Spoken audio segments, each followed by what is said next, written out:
जर आपण छत्रपती शिवाजी महाराजांचे मावळे आहोत, जर आपलं आराध्य देव छत्रपती शिवाजी महाराज आहे, आपला आराध्य देव छत्रपती संभाजी महाराज आहे, आपण जर आज भारतरत्न डॉक्टर बाबासाहेब आंबेडकरांचं पूजन करतो या महामानवांचं पूजन करतो, तर आज हिंदू म्हणून आणि नुसतं हिंदू नाही तर छत्रपती शिवाजी महाराजांचा मावळा म्हणून आपली भूमिका नुसतं लव जिहाद विरोधात नको, पण कॉलेजच्या बाहेर उभा राहणाऱ्या प्रत्येक टवाळक्याला ठोका जो महिलाची छेड काढतो, तर तुम्ही हिंदू आहात.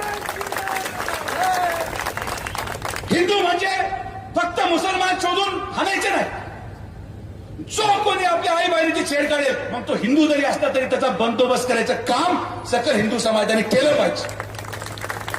जो कोणी महिलाला सुरक्षित ठेवत नाही, आजही भैया तुम्ही नगरला पाहत असाल, मी राहत्याला पाहतो, शिर्डीला पाहतो की कॉलेज सुटलं की काही ठराविक पोरं मोटरसायकल घेऊन तिथं गॉगल घालून फिरत राहतात. हे झिपरे असे केस,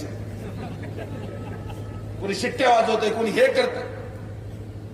लढा, धर्माच्या संरक्षणासाठी लढा, पण तितक्याच तत्परतेने आपल्या महिला भगिनींना सुरक्षित ठेवण्यासाठी लढा.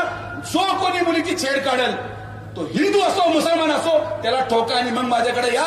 तुमच्या पाठीमागे सुजय विखे खंबीरपणे उभा आहे.